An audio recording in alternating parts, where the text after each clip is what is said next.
Ranges are so simple yet insanely effective for all traders, no matter where you are in your trading journey. Today, we're gonna cover three main principles of ranges that will help you greatly increase your overall knowledge on ranges, and then also how you can potentially execute trades off of this that are much cleaner, give you a nice risk reward ratio while still keeping the win rate high. So what we're gonna cover first is what is a range. If you already know what this is, I'm gonna have everything timestamped in the video so you can just skip to the part that you want to focus on. Then we'll go into when and when not to trade ranges, because there are times where we do not want to be trading in ranges and can get caught up in some pretty choppy price action. And then finally, we're going to go over two of my main entry models that I've used for years that have printed me so much money on the high time frame majority, but also on the low time frame. You guys know that I prioritize higher time frame swings, so the majority of the examples in today's video will be on higher time frames.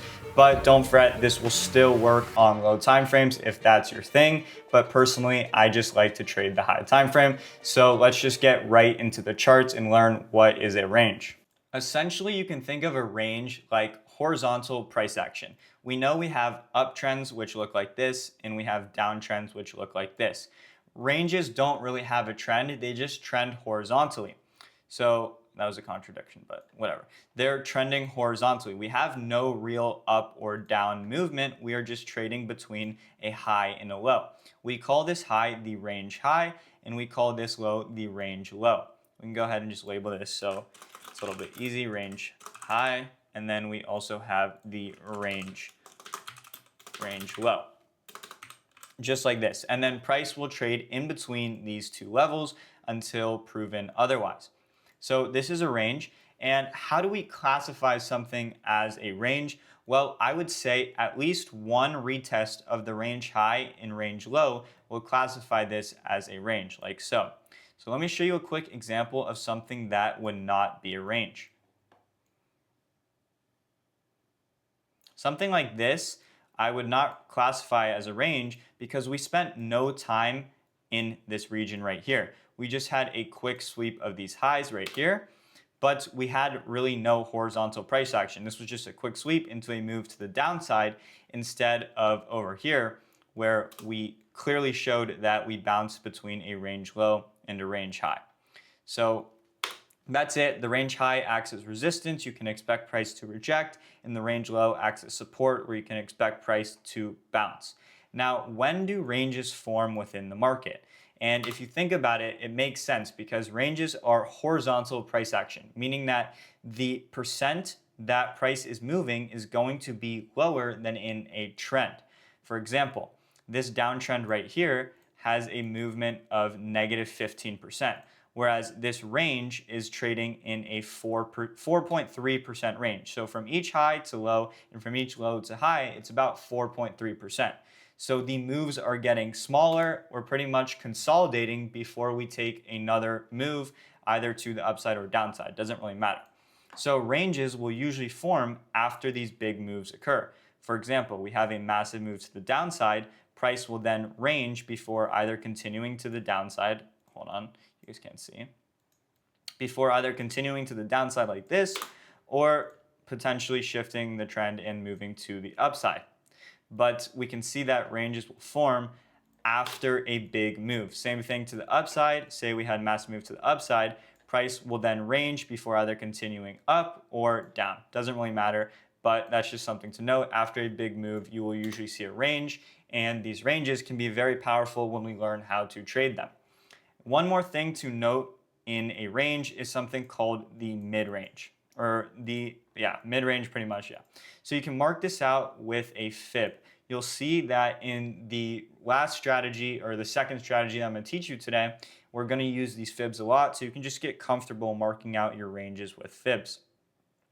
So we can pull the fib from the range high to the range low, or the range low to the range high. And for now, we do not need these deviation ones. We'll just leave on the 1, the 0, and the 0.5. So this makes sense. From the range high to the low, or the low to the high, right in the middle, this is mid-range right here. So this is the 50% level. You'll see that this level right here, we can target a lot of the time to help our trades and also trail our stop losses, etc. I don't like to trade directly off of mid-range, but but it's just important that you guys understand that the 50% level is just between the range high and the range low. Nothing more really to it, pretty self-explanatory. If you're still confused, I have a whole video on ranges, so you can go and find that, but that's pretty much all you need to know for right now. Just range highs, range lows, mid-range, ranges like to form after a big move to the upside or downside. It's pretty simple, it's pretty straightforward. So let's just get into when and when not to trade these.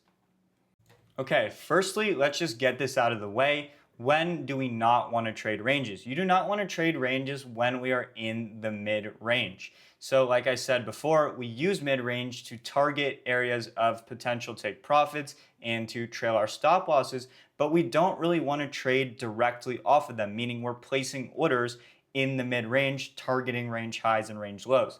The risk to reward really isn't there. And while there might be people who successfully do this, I've seen from hundreds of people that I've helped with this see much better results with the other two ways. So I'll give a quick example of what this looks like real quick, and we'll show you how it works pretty much. So by the way, I would not do this. So trading mid-range would be something like this. Let me grab the fibs. Range high, range low. Yeah. So it would be entering off the mid-range, stop loss under the range lows, targeting the range highs. It's about 1-to-1 RR. I personally don't like it. I just am showing you for the fact that it's there, but I'm really not going to go into any more depth. You don't want to be taking trades or your entries being at this 50% level. So I'm just going to delete this, get this out of the way. Now we'll actually run through the two strategies that I personally use almost on a weekly basis, if not, maybe not daily basis. Yeah, pretty much a weekly or monthly basis. I see one of these setups and they usually play out giving me insane risk to reward ratios while having a pretty high hit rate. So the first is just going to be directly trading off range high and range low sweeps. Let me make this a little bit bigger. So what we're gonna do is just draw out a quick example, write down a checklist playbook, and then we'll go find examples, check off the checklist, exactly how you guys should be doing it to learn. And yeah, we'll run through both, and then that's pretty much it. So let's say we're trading in a range here. Boom, we have our points, like so. We know this is range. Price comes up, sweeps the range high, moves down. Just like that. Something like this, something simple. It's pretty simple. So what we'd be looking for is the sweep of a range high, and then some sort of confirmation to go short with the stop loss above the range high, and we are targeting the range lows. So this is pretty much the trade that works so much, and you might say, oh, this is insanely simple. It's a lot harder to actually execute this in real time and figure out when something is actually going to sweep the range highs and break down rather than break out of the range. So this is pretty much what it looks like. Now we'll just actually go into a playbook. We'll just do it on the TFT dashboard real quick. And we will write out all of the steps that I look for when I'm looking for this, and then we'll just hop into some. All right, sorry for all the cutouts. My camera keeps falling down, but we're here on the TFT dashboard, and we can name this one range range high and low sweeps. It's just simple, whatever. Simple. Okay, range high and low sweeps. So in this playbook right here, there we go. Yeah, okay.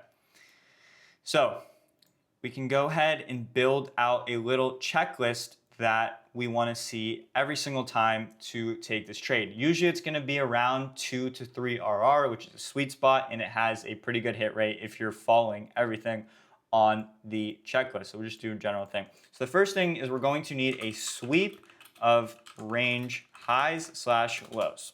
Okay, obviously that's whatever, that's pretty simple. We'll go over in the examples how to classify something as a sweep, but we want to wait for the close. We need to be patient on these two setups or these two strategies that I use, because if you're not patient and wait for confirmation, you're just hurting yourself by getting like a quick dopamine hit, getting entered in early or whatever. So just make sure you're patient and you follow these rules. So we need a sweep of the range highs / lows. And then all we pretty much need after that is a market structure break / inversion. That's really all I look for after we sweep a high, some sort of sign of a reversal. hold on. Let me edit this. Sign of reversal. That's pretty much all we're looking for, a sign of price showing weakness in that it wants to come back down. And then after that, it's pretty much going to be our entry. So something like a candle closure or a retracement. It really doesn't matter. Well, obviously I'm going to break all of this down, and then we'll add another checklist of, hold on, SL above high, swept. And then lastly, SL break even / TP1 mid range, just like that. So this is pretty much it. It's just 5 simple things. 5. That is something. So we need a sweep of the range highs. We need a market structure break / an inversion, which is just a sign of a reversal. We're not going to enter directly off the sweep in case price wants to just come higher. Then for our entry, we want a candle closure, whether that is just a weak closure from an inversion or something, or a retracement back into a lower time frame level. And then we're going to place our stop loss over the high that just got swept. And then we are also going to put the stop loss to break even and take profit about like 20%, or we can just do like 25% is what I usually do actually. 25% at mid-range, and then range lows / highs, main CP, 75%. Sometimes I'll leave a runner and then put the stop loss back at mid-range, if that makes sense. So yeah, this is pretty much the criteria that I'm going to follow. So now let's just get directly into some examples. I know this might sound a little bit confusing if you're a little bit more on the beginner side, but don't worry, we'll cover some examples. I'm going to go pretty slow. So yeah, let me just move this for a second. The first example that I want to go on is we're going to go to Solana. I actually took this trade in real time, so this was a pretty banger one. Also, this had some time confluences, so you're probably like, oh, well, how do you know which sweep to trade within a range? I use something called seasonality, or just like time-based pivots, where on this Monday right here, it was kind of more probable to take a long. I have a video on that in my last video. I explained exactly why, but this is why I traded this sweep specifically. So if we come back over here, hold on, I'm going to try and make this like tiny, but like tiny enough to where I can put this in the screen, bro. Hold on.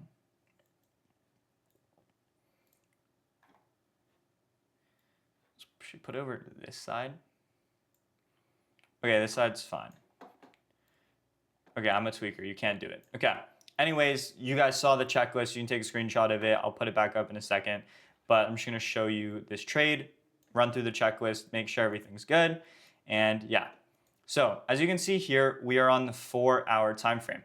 Price is clearly in a range, a very, very nice looking range. This is as pretty as you're going to get it in the real market. So we can see this range happened after what? A massive move to the downside like we talked about before. So price is just consolidating within a range. We've had no deviation, which we'll cover in a second. I don't know why I'm going there. Okay, whatever. So we can mark out our range highs and our range lows with the fibs or just with lines. It doesn't really matter. Like so. Okay. So we can see that we had a sweep of these range lows right here on Monday. And we can see, why is this a sweep? Well, the 4-hourly candle closed above this low. Let me just mark out this low as well, a little bit thinner. Can you guys see it? Yeah. We had 4-hourly closes above this low. So no 4-hourly candle closed underneath this low, indicating that this is going to be a sweep. Okay? But that's not all we need to enter this trade, and this is a perfect example of why. If we would have just entered off that first 4-hourly sweep, oh my gosh, I can't speak. Holy stutter. If we would have just entered off that first 4-hourly sweep right here and had put our stop loss underneath this low, we would have gotten stopped out. We did not have the, let me pull this up again, we did not have the market structure break, sign of inversion, or sign of reversal, or any inversion. So let me just show you when this actually happens. So once we put in this low, we chop around and we still are pretty much in this massive lower time frame downtrend. And we can mark out some key low time frame highs right here. So we can see that these never got breached until price got swept one more time. Again, if we go to the higher time frame on the 4-hour, we can see that this was a pretty bullish candle as well. But, oh, I'm literally looking at the, dude, that was the wrong candle. Okay, you can look, this was a pretty bullish candle as well. But what ultimately led me to taking this trade was once I saw this big 4-hourly gap get formed. So what was one of our criterias? An inversion. So we had an inversion right here. And then I literally just entered off the candle closure of this because we were at the range lows, and it honestly didn't hurt my risk to reward that much. If I would have waited for a pullback, which sometimes it rarely happens, like you rarely get the perfect trade where we pull back to the 50% level or something like that. So I've really been entering off these candle closures a lot of the time, meaning that once this 4-hourly closes up here, I just enter the trade. And we put the stop loss underneath the low, and we pull back up this. Okay, so we had a sweep of the highs. We had an inversion, which showed us a sign of reversal. The 4-hourly closed pretty strongly, which is just where we entered. So the stop loss is underneath this low right here, which swept out this range low. And then where are we targeting? We are targeting the range highs, just like so. So this was about a 3.22 RR trade, which is absolutely beautiful. No drawdown whatsoever. And then if we go ahead and mark out the mid-range, which is right here, is where we would have shaved 25% of the position, along with putting the stop loss at break even, just to reduce our risk and still have a little bit of profit before ultimately coming to the range highs. Because not all the time will price come to the range highs. You'll see a lot of the time you'll enter the trade, you'll shave off here, and price will reject that mid-range and just come lower. But you'll be saved with stop loss break even. This is why you just need to stick to your rules. I know a lot of people who won't do this, and then they get stopped out and take an unnecessary loss. So there's one example of that playbook we just went over, range highs and range lows. Now let's just go into a short example so you guys can see both sides. Here we are on Ethereum. Let's hop on to the higher time frame. We had a very high time frame weekly range. Let me turn this indicator off too. It's low-key getting a little bit annoying. Okay, so we have a higher time frame range. We have our range highs up here, and we have our range lows down here. We can see we've had 1, like 2, like 3, boom, here. So this is clearly a range on, bro, what just happened? Clearly this is a range on Ethereum. Okay. Bear with me, I'm spazzing. Okay, clearly this is a range on ETH. So let's just mark out the range. I actually don't know why I erased. Okay, so we have the range, and we can see that price came up to the range highs up here. Let's scale down to the daily time frame. We can see that price came above the range highs right here, and we had one sweep, right? This is a daily sweep and a move to the downside. Now, we never broke structure here, really, or we did kind of have inversion here, but this is a very, very high time frame sweep. So like if we go onto the time frame, like the daily time frame, this looks a little bit better. But we didn't really have a massive structure break, which is why I probably wouldn't have entered this until we got a massive move to the downside that fully breaks this structure here. So while this did have a bearish daily gap, it wasn't really too convincing. Now this is where it gets a little bit more difficult because you would have gotten stopped out if you took that trade there. But yeah, so just something to keep in mind, that you just always want to be patient. Usually also during a higher time frame top, there's usually always like a double or triple sweep. It's never just going to be one wick up and then just down, at least on the very high time frame, because this is a very high time frame chart.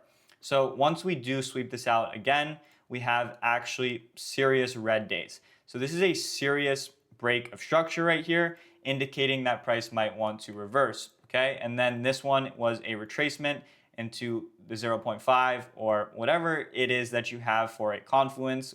0.5 would have been a decent area. Stop loss above the high, and then we can go ahead and target the range lows. This was a 2.82 trade. 2.82 RR trade, no drawdown on this one. And if we mark this out here is our mid range. So this is where we would have went break even and also shaved 25% of the position. So that's an example of how I use sweeps of the range highs and sweeps of the range lows to take these nice trades that have pretty high win rates, as you can see. Obviously, putting this together in real time is going to take a lot of trial and error, and it really is not this simple. I can tell you I've lost plenty of trades, so you really want to make sure you're just practicing and make sure you feel confident with this before actually applying it with live funds. Okay, so that's pretty much the first playbook. I'll throw this up one more time if you want to take a screenshot of it. But this is pretty much the playbook. So now what is the second one? It's going to be range deviations.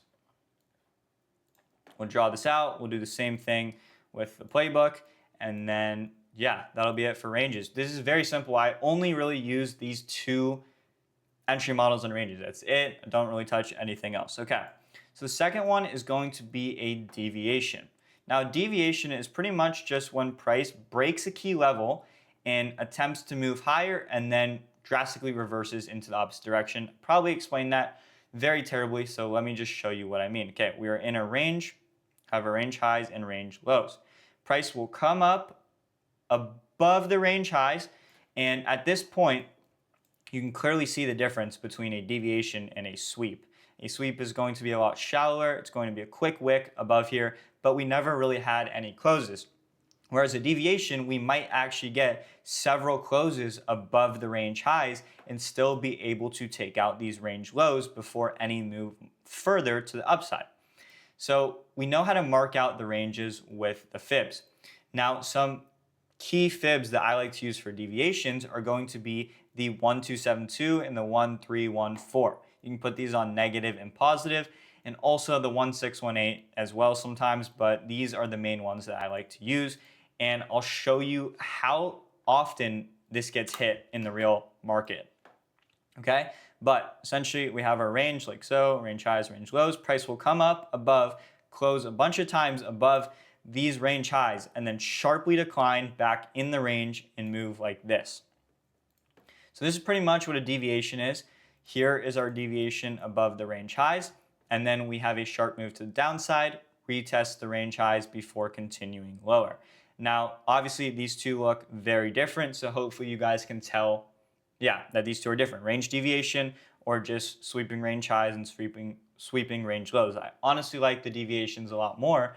So let's go into the playbook on everything that we need for a perfect range deviation, and then we'll go into some examples like we did before. Why is my thing geeked? Okay, new playbook, range deviation. We just went purple. Okay, the first thing we need for a range deviation is a move above move above or below range. I want to almost say extremities. Is did I even spell that right? Extremities. Move above or below range extremities. Hopefully, does this even make sense? I'm not good in English. Extremities. The outermost. Okay, these are the outermost part of the range. You guys get it. Range highs or range lows. I should just say that, but I'm feeling fancy. Okay, move above or below range extremities into key level. What do I mean by key level? Hold on. Will this let me return? Key level,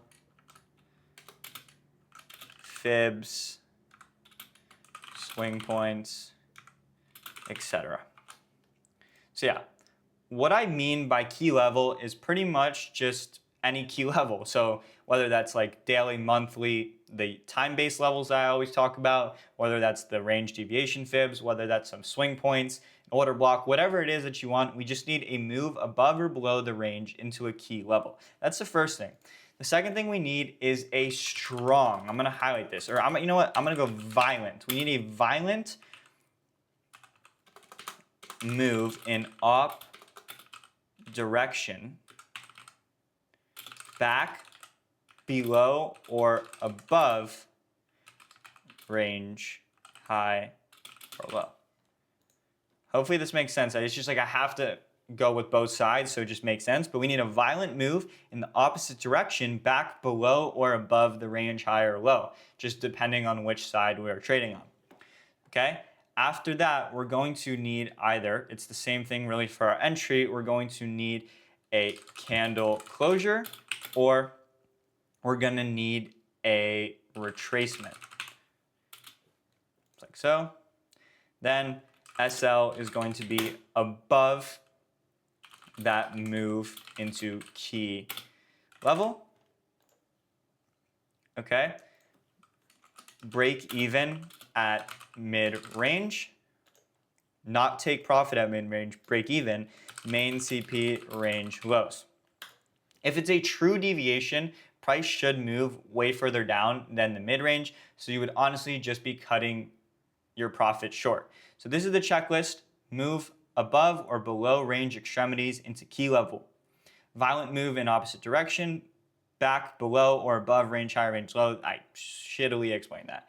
I'll show you guys though. Candle closure or retracement, SL above that move into key level, break even at mid-range, main TP range lows. So we'll just go over here, watch the checklist. So we have a move. Oh, let me read this thing. Move above or below the range. So we have a move above the range highs into our key level, which in this case is just the range deviation fibs. Then we have a violent move. Now this is key. The violent move is very, very key because I want to show you guys what a violent move doesn't look like. If we have a range, this is very important, like very, very important. Okay, if we have a range and we are moving like this and we come into the range deviation fibs, and instead of a violent move like this, we have something where it's like, you know, hanging out above it, and then just slowly coming right under. This is not a violent move, and you do not want to be trading this because this is consolidation above a range high, which is much different than a violent move, which is why you don't want to force these trades. A lot of people will see like something like this and then a move back within the range highs and then be like, okay, this is a range deviation, we're shorting. You need to be patient and you need to make sure you're taking the best probable trades, which is why a violent move back below is much more probable to be a true range deviation. Okay, so make sure you just understand that. So there is our violent move back down.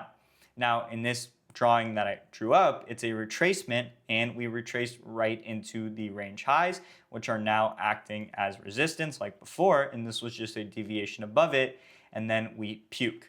So let's just get into some examples. This actually appears so often that it might shock you. So yeah, SUI. Here's our first one. SUI, you could have taken this trade about 2-3 days ago. This was a banger, or actually a lot longer than 2-3 days ago, but like Saturday. So yeah, 2-3 days ago. Okay. Clearly, same thing with Solana because this is like the same time frame. Big move to the downside, range. Mark out our ranges with this. We have our range deviation fibs on. Okay? Perfect. What do we see?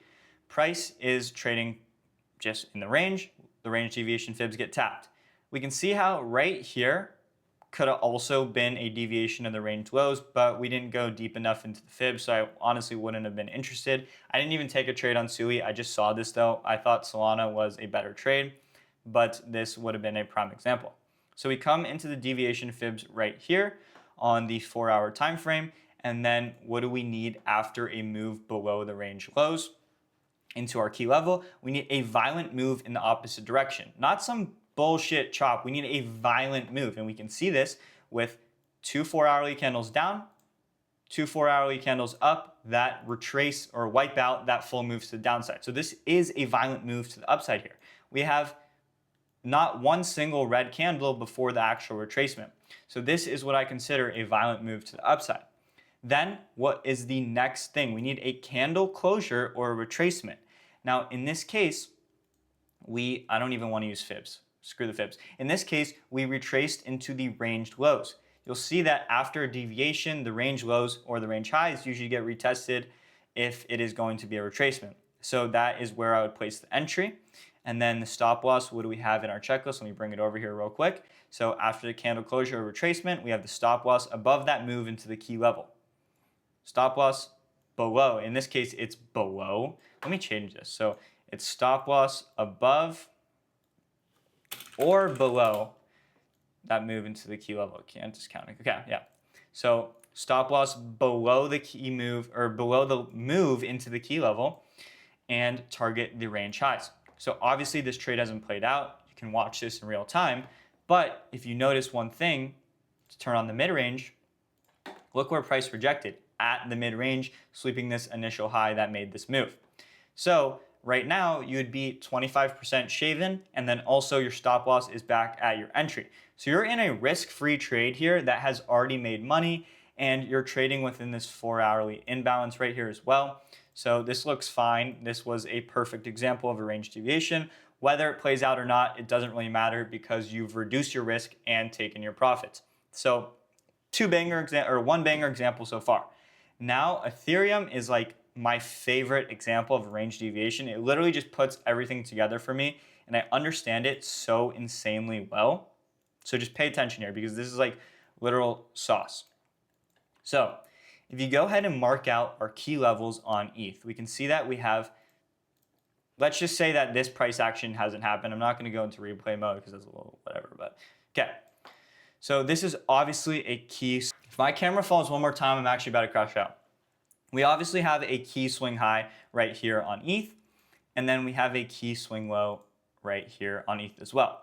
Why is this swing low key compared to this one? Well, this was the last major swing low before we had nice vertical movement. This is like vertical consolidation, and then this is actually just expansion into the upside where we eventually form the new range after a big move to the upside, okay? So those are massive swing points.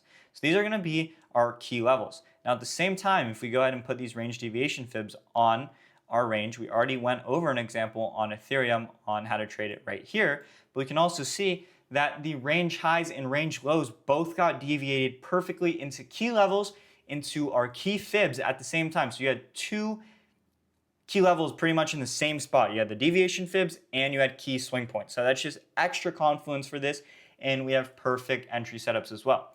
So let's first go over the bullish example real quick. Hold on, I need to text somebody real quick. Sorry. I'm walked in after this. Hold on.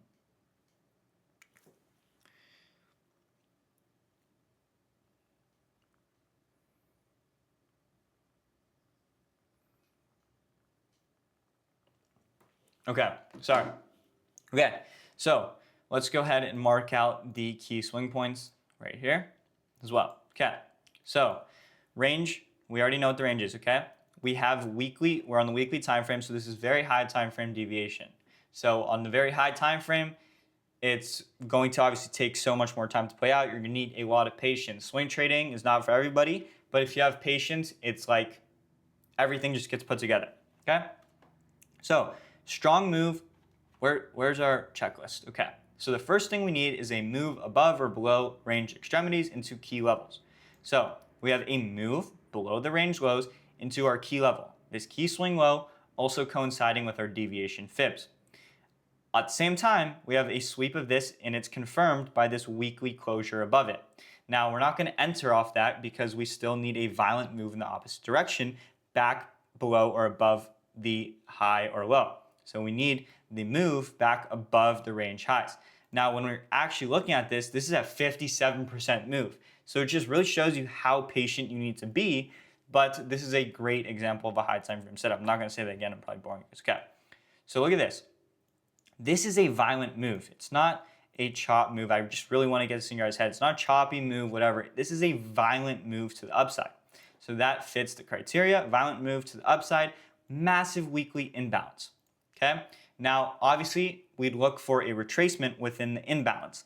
And also, what do we love to target all the time for the retracement? The range lows. Taps the range lows perfectly. Perfectly, okay? Taps the range lows perfectly. I remember taking this trade. Stop loss underneath the low that swept out the key levels, and we're targeting the range highs. 2.67. Oh my gosh, 2.67 RR trade right here. No drawdown. Obviously, this is 100%, so you could use this only on spot or whatever it is. But perfect example, no drawdown. As you can see, this setup rarely has a drawdown. And if there is a drawdown, you're most likely just going to get stopped out, to be honest with you. So yeah, but 2.67 RR right here. We had the criteria. So stop loss would go break even at mid-range, and the main CP is the range lows or highs. So yeah, in this case, the range highs. Now, let's go into the opposite direction. So right after you took that banger trade, if you just set your emotions to the side, you can see that there was a banger short. You can go into this, move above range extremities into key level. We moved above, hold on. Okay. We moved above the range highs into our key level, which is previous all-time high. Previous all-time high is a very key level in crypto and pretty much every single market, so you should always mark that out. But we had a move above the range highs into the previous all-time highs, coinciding with the deviation fibs. Now we need a violent move. And this one is a little bit harder to spot. So this example that I'm showing you is a little bit more of a difficult range deviation to point out. We can see how this was a pretty choppy move down, and you don't want to short probably until you get a violent move, which we actually did here. So we have a violent move down, but if you see, this violent move down was all the way to mid-range. So we had already fallen about 40%. So the risk to reward and also the probability of this trade playing out does get lower in my opinion, and it makes it less attractive, but that doesn't mean that you still can't take this trade. We go into the monthly, same thing. It's like, it's whatever. So, okay, that's what I'm saying. Like, you probably wouldn't have got, I'm not going to lie. I'm just going to show you this example just to show you what a more difficult one is. But there's really no confluence for anything. Like when you, in the retracement, it didn't really retrace far enough for entry. I remember actually getting sidelined. I wanted this order block up here, which was also right next to the range highs. So this was probably a much more difficult trade to actually get positioned in. But let's say you did get positioned at the top tick of this retrace. This is really unrealistic actually. Stop loss above here, targeting the range lows. It's less than a 1-to-1. So this is honestly shit. Don't know why I'm showing this example, but it's just to show you that, whatever. You could have maybe done something like this, stop loss over here, because again, we rarely have drawdown, and this would have been like 2RR to the range lows. But it's just a good example. This was still a very great range deviation. Swept out range extremities into key level, sharp move to the downside, retracement, and then range lows. You could also just use this for bias and overall thesis in the market. You don't always have to take a trade off of something that you see. If you see a range deviation and you know that we're having a retracement, you know that this is going to be bearish. Whether how deep we go into it or not, you can just still think in the back of my mind, okay, probably shouldn't be taking longs, and whether or not you're positioned in a short, that's like, yeah, you guys know what I'm saying. And then lastly, we'll cover stock as well because the majority of this has been crypto. But here we go, range deviation. So we have range highs, range lows on Coinbase. We have, instead of fibs, we have a key level. This is our previous 2021 high. This is the 2021 crypto mania cycle. So this is a very key high on Coinbase. We see that price comes into this, deviating the range highs right here. This is a little like sus, like this range, this is a little bit sus right here, but we can still see from this overall range, price deviated away from it into this key level. And then we had blah, blah, we still did not come back in within the range highs. That doesn't check off on our checkbox, so we wouldn't be interested in shorts. But then we see price go up again and violently move down within the range highs here, okay? Now, instead of range highs, you can also draw the volume right here and use the value area high, which is actually what I did for this short. Price came below the value area high in a very sharp move to the downside. So sometimes you literally don't even need to like if this range looks a little sloppy to you, you can just use the value area high. So we see that price comes violently down below. We turn on this, yearly levels. This is the exact trade I took. We retraced into the yearly open, which is a key SR level. I've covered this many times. So I actually had a short here. Stop loss above this high, because honestly, if we came above this high, we're probably sweeping this high, so it's just unnecessary. Targeting the range lows, about a 1-to-1. Now, this is a little bit of a lower risk reward trade, but this is an overall hedge on the crypto market in general. So I was comfortable with taking this trade. And as you can see here, it fits absolutely everything in this checkbox with, again, little to no drawdown. So that's pretty much it for range deviations. Hopefully you got the checklist for both. I'll pull them up one more time. Here's the range deviation one. And then here is the range high and low sweeps one.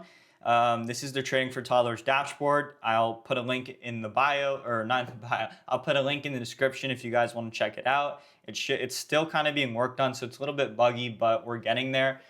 My camera's, dude, my camera's actually just been tripping out.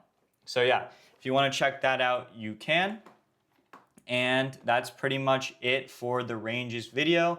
So now you have two different entry models that you can trade with ranges. You know when not to trade them, and then you know also when you can expect them to form, which is just nice and helpful. So yeah, if you have any questions, let me know in the comments or just DM me on Discord, IG, or TikTok, and I'll get back to you as soon as I can.